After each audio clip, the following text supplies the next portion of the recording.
नमस्कार, मैं डॉक्टर पंकज गौड़ हिंदी साहित्य की इस यात्रा में आप सभी का स्वागत करता हूं। आज हम बात करने जा रहे हैं एक ऐसे यशस्वी कवि के संदर्भ में जो ग्राम्य संस्कृति से जुड़े हुए हैं, जो अपनी सहज सरल लंबी कविताओं के माध्यम से जन जन के मन में छाए हुए हैं। जी हाँ, मैं बात कर रहा हूँ भवानी प्रसाद मिश्र की, और आज हम पढ़ेंगे उनकी कविता घर की याद। तो सबसे पहले भवानी प्रसाद मिश्र जी का परिचय। भवानी प्रसाद मिश्र जी का जन्म सन 1913 में गांव टिगरिया, जिला होशंगाबाद, मध्य प्रदेश में हुआ। स्नातक तक की शिक्षा प्राप्त करने के बाद सन 1942 में जब स्वतंत्रता की पुकार उठी, सभी युवा अपनी भावनाओं को लेकर के राष्ट्र के प्रति समर्पित हुए, तो आप भी स्वतंत्रता की उस लड़ाई में कूद पड़े। आपने स्वतंत्रता के आंदोलन में भाग लिया। 3 वर्ष आपने जेल में बिताए और भारत माँ की आज़ादी में अपना महत्वपूर्ण योगदान दिया। सन 1985 में आपका निधन हुआ। आपकी प्रमुख कृतियां हैं गीत फरोश, खुशबू के शिलालेख, चकित है दुख, अंधेरी कविताएं, बुनी हुई रस्सी, कवितांतर, शतदल। बुनी हुई रस्सी के लिए आपको साहित्य अकादमी पुरस्कार प्राप्त हुआ।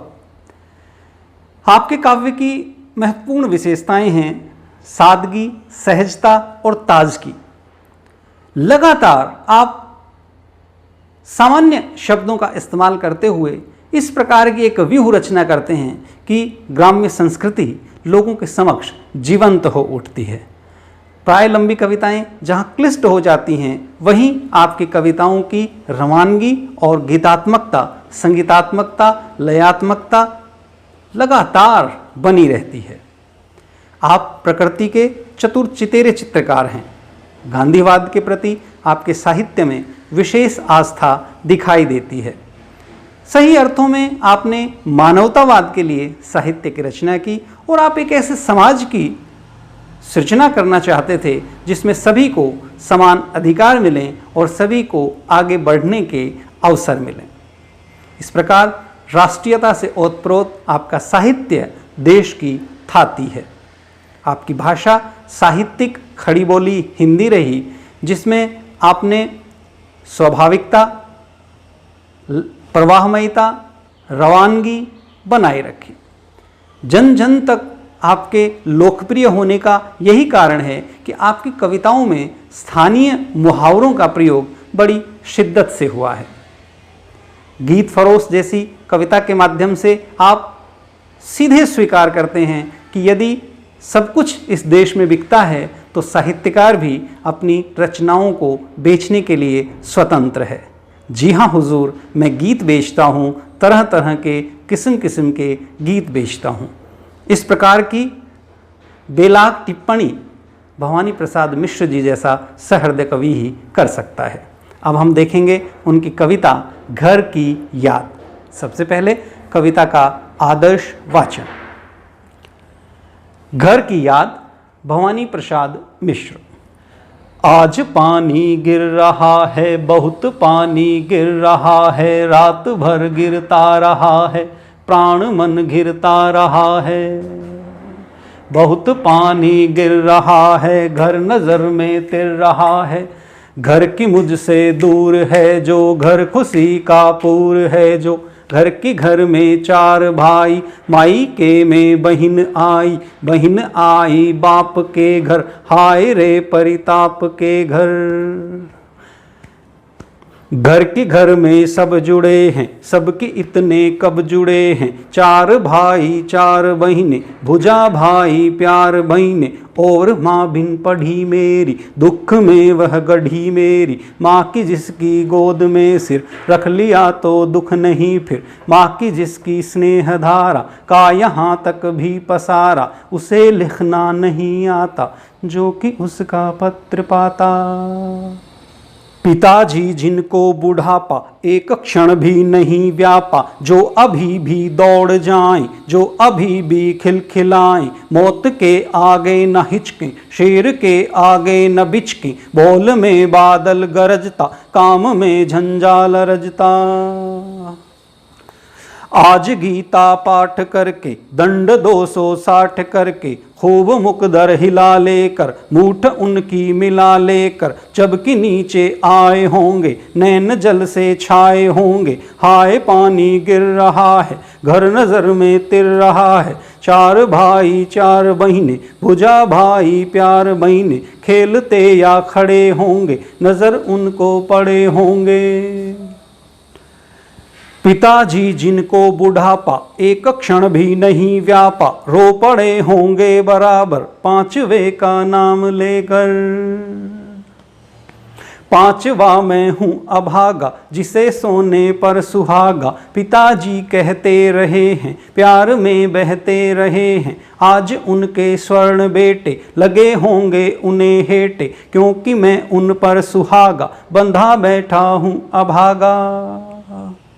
और माँ ने कहा होगा, दुख कितना बहा होगा, आँख में किस लिए पानी, वहाँ अच्छा है भवानी। वह तुम्हारा मन समझकर और अपनापन समझकर गया है, सो ठीक ही है, यह तुम्हारी लीक ही है। पाँव जो पीछे हटाता, कोख को मेरी लजाता, इस तरह हो वो न कच्चे, रो पड़ेंगे और बच्चे। पिताजी ने कहा होगा, हाय कितना सहा होगा, कहाँ मैं रोता कहाँ हूँ, धीर मैं खोता कहाँ हूँ, हे सजीले हरे सावन, हे कि मेरे पुण्य पावन, तुम बरस लो वे न बरसें, 5वें को वे न तरसें। मैं मजे में हूँ सही है, घर नहीं हूँ बस यही है, किंतु यह बस बड़ा बस है, इसी बस से सब विरस है।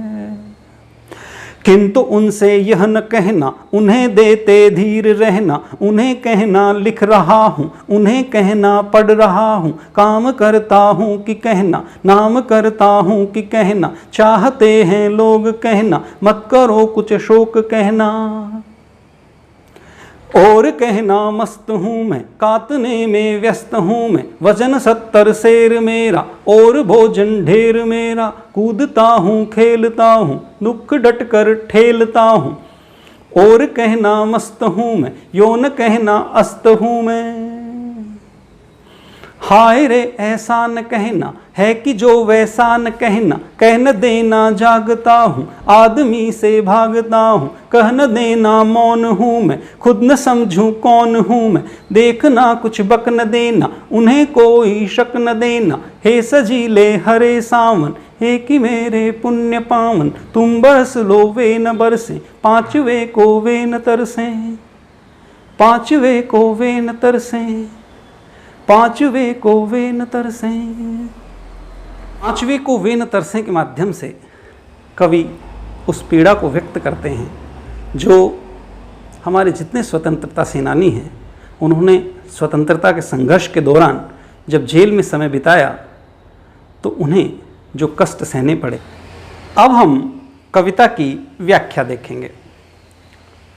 घर की याद कविता के माध्यम से कवि हमारे सामने उन राष्ट्रभक्तों की, देशभक्तों की पीड़ा को व्यक्त करना चाहते हैं जो राष्ट्र के लिए जेल में रहे, जिन्होंने विभिन्न प्रकार के कष्टों को सहा और उस दौरान उनके परिवार की क्या दशा रही। कविता का शीर्षक है घर की याद। कवि जब जेल में बैठे हैं, स्वतंत्रता आंदोलन के दौरान जब उन्हें जेल की सज़ा हुई है, हमने परिचय के दौरान देखा कि वे 3 वर्ष जेल में रहे, तो उस दौरान बारिश में नहाना उन्हें बहुत प्रिय था। और जब सावन आता है, बारिश आती है, तो जेल में बैठे हुए उन्हें घर याद आता है और उस घर के साथ किस किस तरह की बातें याद आती हैं वो हम इसमें देखेंगे। प्रसंग में रहेगा कि प्रस्तुत कविता हमारी हिंदी की पाठ्यपुस्तक आरोह भाग 1 में संकलित है। याद शीर्षक से इसके कवि हैं भवानी प्रसाद मिश्र। व्याख्या।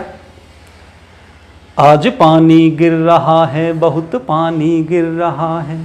कवि कहते हैं कि आज वर्षा हो रही है, बहुत ज़्यादा वर्षा हो रही है, रात भर गिरता रहा है, और यह वर्षा रात से लगातार जारी है। प्राण मन गिरता रहा है। इस बारिश के कारण मेरे प्राण और मेरे मन एक विशेष याद में गिर गए हैं। बहुत पानी गिर रहा है, बहुत अधिक बारिश हो रही है। घर नज़र में तिर रहा है। और इस बारिश का कारण क्या है कि इस वर्षा के कारण मुझे याद आ रही है अपने घर की। घर की तमाम चीज़ें मेरी आंखों में तैर रही हैं। घर की मुझसे दूर है जो, घर आज मुझसे दूर है। घर मुझसे दूर इसलिए है कि मैं कारावास में बैठा हूँ और मेरे अभिभावक, मेरे माता पिता, मेरे भाई बहन सब घर में बैठे हैं। तो घर मतलब पूरे परिवार का सौंदर्य शास्त्र। घर खुशी का पूर है जो, और मेरा घर ऐसा है जिसमें तमाम तरह की खुशियाँ मौजूद हैं। मैं घर नहीं हूँ, इसका अर्थ यह है कि मैं उन सभी खुशियों से अलग कर दिया गया हूँ। आगे की पंक्तियाँ। घर की घर में 4 भाई। कवि अपने परिवार का परिचय देते हैं कि मेरे घर में 4 मेरे भाई हैं। मायके में बहन आई, और मेरी बहनें भी अपने मायके में आई हुई हैं। बहन आई बाप के घर, बहनें अपने पिता के घर आई हैं। हाय रे परिताप के घर। पर अब उनका घर, वो घर जो आनंद का घर होता था, वो घर जो उत्साह का घर होता था, वैसा घर नहीं है, क्योंकि उस घर का एक सदस्य जेल में है। और वह प्रिय सदस्य जेल में होने के कारण वह घर ऐसा घर है जैसे तमाम तरह के दुखों से घिरा हुआ हो। हाय रे परिताप के घर। घर के घर में सब जुड़े हैं। घर के सभी सदस्य आपस में एक दूसरे से लगाव रखते हैं। सबकी इतने कब जुड़े हैं, पर आज जब घर पर विपत्ति आई है तो उन सभी के बीच का प्रेम बढ़ गया है। 4 भाई 4 बहनें। हम 4 भाई हैं और मेरे 4 बहनें हैं। बुझा भाई प्यार बहनें। मेरे भाई मेरी बुझाओं की तरह मेरी ताकत हैं, और मेरी बहनें मेरे प्रति विशेष स्नेह और प्रेम रखती हैं। अब कवि इसी परिचय की श्रृंखला में अपने भाई, अपनी बहनें और अब अपनी माँ का परिचय करवाते हैं। माँ कैसी हैं?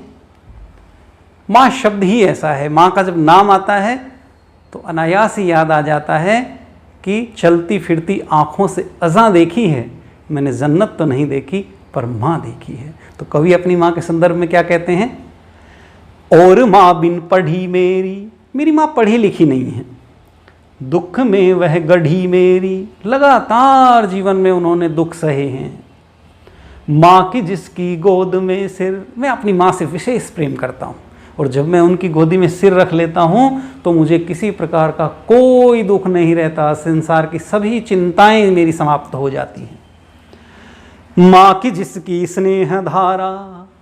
माँ मुझसे बहुत प्रेम करती हैं, और उनकी स्नेह धारा, उनके प्रेम का आवेग ऐसा है जो का यहाँ तक भी पसारा। वो यहाँ तक भी पहुँचता है। मैं यहाँ बैठे बैठे भी उनके उस प्रेम को महसूस कर पा रहा हूँ।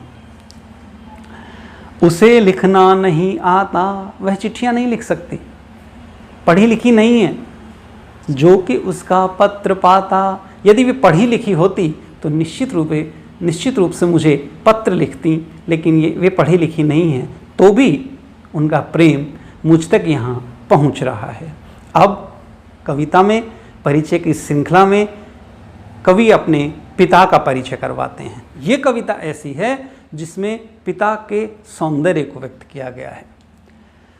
पिताजी जिनको बुढ़ापा। मेरे पिताजी वृद्ध नहीं हैं, आयु उनकी हो गई है, परंतु उन्होंने अपने आप को बहुत व्यवस्थित किया हुआ है। एक क्षण भी नहीं व्यापा। एक क्षण के लिए भी वृद्धावस्था उनमें कहीं दिखाई नहीं देती। जो अभी भी दौड़ जाएं, जो अभी भी खिलखिलाएं, वे रोज़ दौड़ते हैं, वे रोज़ खिलखिलाते हैं, प्रसन्न रहते हैं। मौत के आगे न हिचकें, मौत भी उन्हें भयभीत नहीं कर सकती। शेर के आगे न बिचकें, शेर का डर भी उन्हें डरा नहीं सकता। बोल में बादल गरजता, जब वे बोलते हैं तो इस प्रकार गर्जना करते हैं जैसे बादल सावन में गर्जना किया करते हैं। उनकी आवाज़ में एक दबंगई है। काम में झंझाल रजता, और उनके काम करने की गति को देख कर के तूफान भी लज्जा जाए। झंझा मतलब तूफान, तूफान भी उनके सामने शर्मा जाए, ऐसा उनके काम करने की गति है। ऐसे हैं मेरे पिता। और उनके साथ आज क्या हुआ होगा? आज गीता पाठ करके, प्रातः उठते ही वे धार्मिक प्रवृत्ति के हैं इसलिए गीता का पाठ करते हैं। दंड 260 करके व्यायाम करते हैं, 260 दंड बैठक उन्होंने लगाई होंगी। खूब मुकदर हिला लेकर, मुकदर जो व्यायाम करने के लिए होता है हमारी प्राचीन संस्कृति में, लकड़ी का बना हुआ होता है, तो उसे लेकर के उन्होंने उसकी मूठ को मिलाया होगा, व्यायाम किया होगा। जबकि नीचे आए होंगे, छत पर वे व्यायाम करते हैं। व्यायाम करने के बाद जब वे नीचे आए तो उन्होंने देखा नैन जल से छाए होंगे, उनकी आंखों में पानी आ गया होगा। हाय पानी गिर रहा है, उधर पिता की आंखों से पानी गिर रहा है, इधर मैं जो कारावास में बैठा हूँ यहाँ मेरी आंखों से पानी गिर रहा है, और कहीं न कहीं बारिश में बादलों की आंखों से पानी गिर रहा है। हाय पानी गिर रहा है, घर नज़र में तिर रहा है, घर मेरी आंखों में तैर रहा है। मुझे घर की तमाम यादें बहुत विचलित करती हैं, अपने पिता, मेरे भाई, मेरी बहनें, मेरी माँ। 4 भाई 4 बहनें, हम 4 भाई हैं, 4 बहनें हैं। बुझा भाई प्यार बहनें, मेरे भाई मेरी ताकत हैं, मेरी बहनें मेरे प्रति बहुत प्रेम रखती हैं। खेलते या खड़े होंगे, वे विभिन्न प्रकार की मुद्राओं में होंगे। नज़र उनको पड़े होंगे, जब पिताजी नीचे आए होंगे तो उन्होंने मेरे भाइयों को, मेरी बहनों को विभिन्न अवस्थाओं में देखा होगा, पर उन्हें देखते ही उन्हें सबसे पहले जो हुआ होगा उनके साथ वो मेरी याद आई होगी। पिताजी जिनको बुढ़ापा, मेरे पिताजी वृद्ध नहीं हुए आज तक, एक क्षण भी नहीं व्यापा, एक क्षण के लिए भी उन्होंने उम्र को अपने ऊपर हावी नहीं होने दिया। रो पड़े होंगे बराबर, लेकिन उनकी आंखों में भी आज आंसू आ गए होंगे 5वें का नाम लेकर, कि 4 बेटे उनके पास हैं पर 5वां जो बेटा उनके पास नहीं है, स्वयं कवि उनका नाम लेकर वे रो पड़े होंगे। 5वां मैं हूँ अभागा, कवि बताते हैं कि वो 5वां कौन है, और कवि कहते हैं कि उनका वो 5वां बेटा मैं हूँ, मैं अभागा हूँ जो आज जेल में बैठा हूँ, उनके पास नहीं हूँ, उनकी सेवा नहीं कर पा रहा हूँ, उनके कष्ट को, क्लेश को दूर नहीं कर पा रहा हूँ। जिसे सोने पर सुहागा, मेरे पिता कहते थे कि मेरा ये जो 5वां बेटा है यह सोने पर सुहागा है, यानी इन सब से श्रेष्ठ है। मुहावरा जो सोने पर सुहागा हम लोग कहते हैं। पिताजी कहते रहे हैं, प्यार में बहते रहे हैं, पिताजी ने हमेशा मुझे यही कहा है कि मैं सोने पर सुहागा हूँ, और हमेशा मेरे प्रति अपने प्रेम को उन्होंने व्यक्त किया है। आज उनके स्वर्ण बेटे, तो उनके शेष जो 4 बेटे हैं जो सोने जैसे हैं, बहुत कीमती हैं, बहुत प्रिय हैं, वे भी उन्हें आज अच्छे नहीं लगे होंगे, लगे होंगे उन्हें हेटे, कमतर लगे होंगे उन्हें, क्योंकि उनके ऊपर जो सुहागा है, बंधा बैठा हूँ अभागा, वह 5वां अभागा मैं हूँ जो यहाँ जेल में बंधा बैठा हूँ, जो उनके पास नहीं पहुँच सकता, जो उनके कष्टों को दूर नहीं कर सकता। ऐसी स्थिति में जब पिता के आंखों से आंसू बहे होंगे, जब पिता कुछ कमज़ोर पड़े होंगे, तो मेरी माँ ने उनको संभाला होगा, संबल दिया होगा, जैसा हमेशा वे करती हैं। और माँ ने कहा होगा दुख कितना बहा होगा, माँ ने फिर उनको समझाया होगा। दोनों दुखी होते हुए भी एक दूसरे के दुख को दूर करने का प्रयास कर रहे होंगे। आँख में किस लिए पानी, आपको अपने बेटे के लिए रोना नहीं चाहिए, वहाँ अच्छा है भवानी, भवानी प्रसाद मिश्र जेल में अच्छे हैं, ठीक होंगे, ऐसा माँ पिता को आश्वासन देती है। वह तुम्हारा मन समझकर, उसने हमेशा तुम्हारे सिद्धांतों का पालन किया है, और अपनापन समझकर, और परिवार की इस परंपरा को अपनी परंपरा समझकर उसे निभाने के लिए गया है सो ठीक ही है, यह तुम्हारी लीक ही है। तुमने हमेशा एक ऐसा रास्ता बनाया है कि राष्ट्र के लिए जब भी कुर्बानी देनी पड़े तो हमें तैयार रहना चाहिए, और भवानी ने उसी राष्ट्र के लिए अपना सर्वस्व समर्पण करने की परंपरा का पालन किया है। अतः हमें रोना नहीं चाहिए, उस पर गर्व करना चाहिए। पांव जो पीछे हटाता, यदि वो इस अपने लक्ष्य से पीछे हटते, कोख को मेरी लजाता, तो निश्चित रूप से मेरी कोख लज्जित होती, मुझे शर्म महसूस होती कि मैंने ऐसे नालायक बच्चे को जन्म दिया है।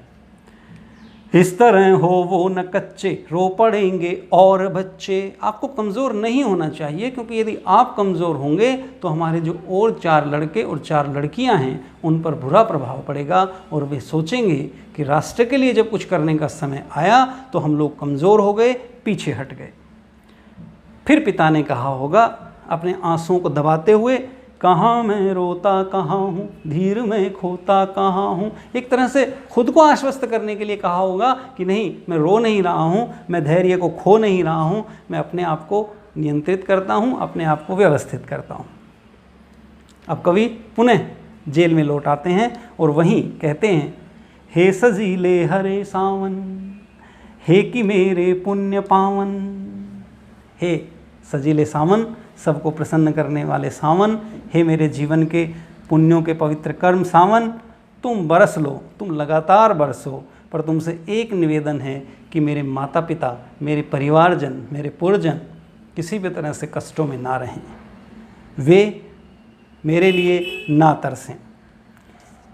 मैं मज़े में हूँ सही है, घर नहीं हूँ बस यही है। यद्यपि मैं यहाँ मज़े में हूँ और मुझे इतना ही कष्ट है कि मैं अपने घर में नहीं हूँ, किंतु यह बस बड़ा बस है, इसी बस से सब विरस है। लेकिन यह बस बहुत बड़ा बस है, क्योंकि अब मेरे वश में नहीं है कि मैं अपने घर जा सकूं, और यहाँ मेरी वास्तविक स्थिति क्या है उसकी चर्चा कभी आगे करते हैं। किंतु उनसे यह न कहना, कि मेरी वास्तविक स्थिति के बारे में उन्हें मत बताना कि यहाँ हम स्वतंत्रता सेनानियों को किस प्रकार के कष्ट सहने पड़ते हैं। उन्हें देते धीर रहना, उन्हें धैर्य बंधाते रहना, ढांढस बंधाते रहना। उन्हें कहना लिख रहा हूँ, उन्होंने कहना कि यहाँ रहते हुए भी मेरा लेखन कार्य जारी है। उन्हें कहना कि मैं यहाँ अध्ययन कर रहा हूँ, मैं काम करता रहता हूँ, और यहाँ रहकर जेल में भी मैं आपकी प्रसिद्धि को बढ़ा रहा हूँ, मैं नाम कर रहा हूँ चारों तरफ। चाहते हैं लोग कहना, मत करो कुछ शोक कहना, और उनसे कहना कि लोग यहाँ मुझे बहुत चाहते हैं, आपको मेरे बारे में किसी भी प्रकार का शोक नहीं करना चाहिए। मत कहना कि मुझे देख करके वो शोक में रहें, दुख में रहें। आगे कवि कहते हैं, और कहना मस्त हूँ मैं, उन्हें कहना कि यहाँ मुझे किसी प्रकार का कोई कष्ट नहीं है, मैं आनंद में हूँ। कातने में व्यस्त हूँ मैं, जेल में हमें चरखा मिला हुआ है और हम निरंतर कातने का काम करते हैं चरखे के माध्यम से। वजन 70 शेर मेरा, शेर एक इकाई है, वज़न की एक इकाई है, तो यहाँ रहने के बाद मेरा वज़न बढ़ गया है, 70 शेर हो गया है। और भोजन ढेर मेरा, बहुत मात्रा में भोजन मैं यहाँ करता हूँ।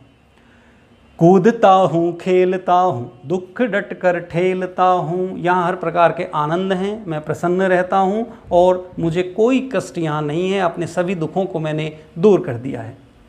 और कहना मस्त हूँ मैं, यो न कहना अस्त हूँ मैं, उन्हें मत बताना कि मैं यहाँ दुखी रहता हूँ, मेरा मन डूबता रहता है, मैं किसी भी प्रकार के किसी कष्ट में हूँ। हाय रे ऐसा न कहना, है कि जो वैसा न कहना, ऐसा कुछ भी उन्हें मत बता देना जैसी मेरी वास्तविक स्थिति है। उनसे ये मत कहना, कहने देना जागता हूँ, कि मुझे रातों को नींद नहीं आती, मैं इतना बेचैन रहता हूँ। आदमी से भागता हूँ, मुझे किसी से मिलना अच्छा नहीं लगता। कह न देना मौन हूँ मैं, उन्हें ये भी मत बता देना कि मैं हमेशा चुप रहता हूँ। खुद न समझूं कौन हूँ मैं लगातार संकल्प विकल्प में फंसा रहता हूँ, मैं विचार करता रहता हूँ कि मैं कौन हूँ, मैं यहाँ किस लिए आया हूँ, मेरे आने के उद्देश्य क्या हैं, और मैं किसी निष्कर्ष पर नहीं पहुँच पाता। देखना कुछ बक न देना, ये सारी बातें उन्हें मत बताना। उन्हें कोई शक न देना, उन्हें किसी प्रकार का कोई शक ना हो। हे सजीले हरे सावन, हे कि मेरे पुण्य पावन, तुम बरस लो वे न बरसें, पांचवे को वे न तरसें। हे सजीले सावन, तुम्हारे आने से सर्वत्र प्रसन्नता फैल जाती है, तुम मेरे पवित्र कर्मों के फल हो, तुम लगातार बरसो। पर एक ही निवेदन है कि तुम्हारी इस वर्षा में मेरे परिवार के लोग अप्रसन्न ना हो, उन्हें मेरी याद ना आए। हे सजीले हरे सावन, हे कि मेरे पुण्य पावन। हे हर प्रकार से सजे हुए सावन, हे मेरे तमाम तरह के पवित्र पुण्यों भरे सावन, तुम खूब बरसो और तुम्हारे बरसने से प्रकृति में खूब रौनक आए। पर कुछ ऐसा न करना जिससे मेरे परिवार के लोग मेरे बारे में मुझे याद करके तरस। कविता के माध्यम से कवि घर के महत्व को बताते हैं, परिवार में परस्पर संबंधों के महत्व को बताते हैं, और साथ ही साथ बड़ी गंभीरता के साथ हमारे स्वतंत्रता सेनानियों के संघर्ष को बता देते हैं। ये इस कविता की बहुत बड़ी विशेषता है। कोई भी व्यक्ति जब राष्ट्र के लिए जेल जाता है तो यह उसके अकेले का संघर्ष नहीं होता, उसके पीछे उसके माता पिता, उसके भाई बहन सभी कितना बड़ा त्याग करते हैं, किस किस प्रकार के कष्ट से उन्हें गुजरना पड़ता है, इसकी जीवंत व्याख्या भवानी प्रसाद मिश्र जी ने इस कविता के माध्यम से की है। अब हम कविता के अभ्यास कार्य को देखेंगे। सबसे पहला प्रश्न है, पानी के रात भर गिरने और प्राण मन के घिरने में परस्पर क्या संबंध है? पानी के रात भर गिरने और प्राण मन के घिरने में परस्पर संबंध यह है कि कवि को वर्षा प्रिय है। जैसे ही बारिश होती है उसे अपने घर की याद आ जाती है, उसके मन में वो विचार जो घर रहते हुए अपने परिवारजनों के साथ वह समय व्यतीत करता था, वे सभी विचार जागृत हो जाते हैं। वो यादें उसके मन को, उसके प्राणों को घेर लेती हैं। अतः सावन का उनकी यादों के साथ परस्पर संबंध है। अगला प्रश्न है, मायके आई बहन के लिए कवि ने घर को परिताप का घर क्यों कहा है? मायके में आई बहन के लिए कवि ने परिताप का घर इसलिए कहा है कि घर का एक प्रमुख सदस्य, उनका पांचवा भाई आज जेल में है। भाई के जेल में जाने से माता पिता दुखी हैं, बाकी भाई और बहनें दुखी हैं। तो ऐसी स्थिति में जब वे घर आती हैं तो घर जो खुशियों का पूर था, हमेशा आनंद देने वाला था, आज वहाँ प्रसन्नता की जगह केवल और केवल दुख व्याप्त हैं। अगला प्रश्न है, पिता के व्यक्तित्व की किन किन विशेषताओं को उकेरा गया है? जैसे मैंने आपसे पहले चर्चा की कि हिंदी साहित्य में बहुत कम ऐसी कविताएं हैं जिनमें पिता के व्यक्तित्व को, पिता के सौंदर्य को व्यक्त किया गया हो, और यह कविता उन महत्वपूर्ण कविताओं में से है जो पिता के महत्व को बड़ी गंभीरता के साथ व्यक्त करती है। कवि ने यहाँ पिता के बारे में बताया गया है कि उन्होंने अपनी उम्र पर काबू पाया हुआ था, वे नियमित व्यायाम करते थे, वे पूजा पाठ करते थे, आस्थावादी थे, वे बहुत मजबूत थे, शारीरिक रूप से बहुत मजबूत थे, जिंदा दिल थे, परिवार के सभी सदस्यों का ध्यान रखते थे, और इस शारीरिक और मानसिक कठोरता के साथ साथ वे बहुत भावुक थे, कवि से बहुत प्रेम रखते थे, और इसी भावुकता में उनकी आंखों से पानी आ जाता था। पर वे अपनी जिम्मेदारियों को निभाने वाले एक बहुत ही सफल व्यक्ति हैं। ऐसा कवि ने अपनी इस कविता के माध्यम से बताया है। अगला प्रश्न अब हम देखेंगे। यह कविता की संरचना के संदर्भ में है। निम्नलिखित पंक्तियों में बस शब्द के प्रयोग की विशेषताएं बताइए। मैं मज़े में हूँ सही है, घर नहीं हूँ बस यही है, किंतु यह बस बड़ा बस है, इसी बस से सब विरस है।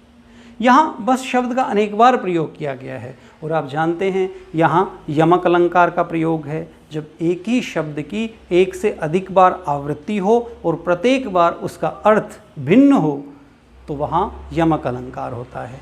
यहाँ हम देखते हैं कि एक बार बस शब्द का केवल के लिए इस्तेमाल हुआ है, पुनः फिर केवल के लिए इस्तेमाल हुआ है और एक स्थिति में विवशता के लिए, बेबसी के लिए इस शब्द का इस्तेमाल हुआ है। अतः यहाँ यमक अलंकार का प्रयोग किया गया है और विभिन्न प्रकार के अर्थों में कवि ने बस शब्द का इस्तेमाल किया है।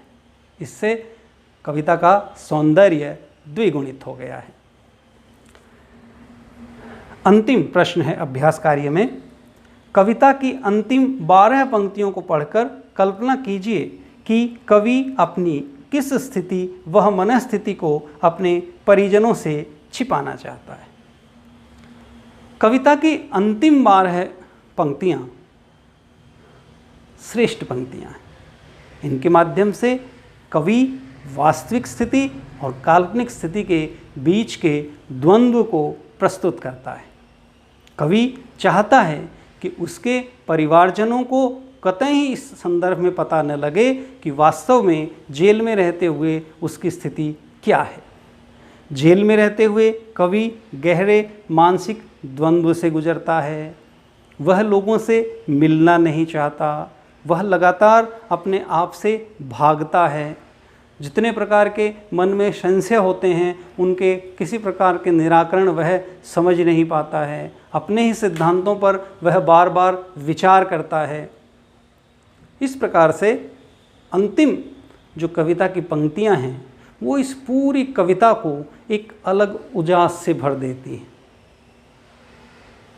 सभी लोग परिवार के एक दूसरे से प्रेम में बंधे हुए हैं पर कोई दूसरे को अपने आंसू दिखाना नहीं चाहता। इस प्रकार आपने इस कविता की व्याख्या और अभ्यास कार्य को किया। ये एक बहुत महत्वपूर्ण कविता है, बहुत आनंददायक है। बहुत कम लंबी कविताएं ऐसी होती हैं जो इतने साधारण शब्दों के माध्यम से भी साध ली जाती हैं, जो इतनी सहजता के साथ राष्ट्रीयता के भाव को, परिवार के प्रेम को, काव्यात्मक आनंद को, तुकबंदी को, अलंकारिकता को साध लेती हैं। इसीलिए भवानी प्रसाद मिश्र कवियों के कवि कहलाते हैं। आप इस कविता का वाचन करें, इसे कंठस्थ करें तथा इसका आनंद लें। धन्यवाद। आपका दिन शुभ हो।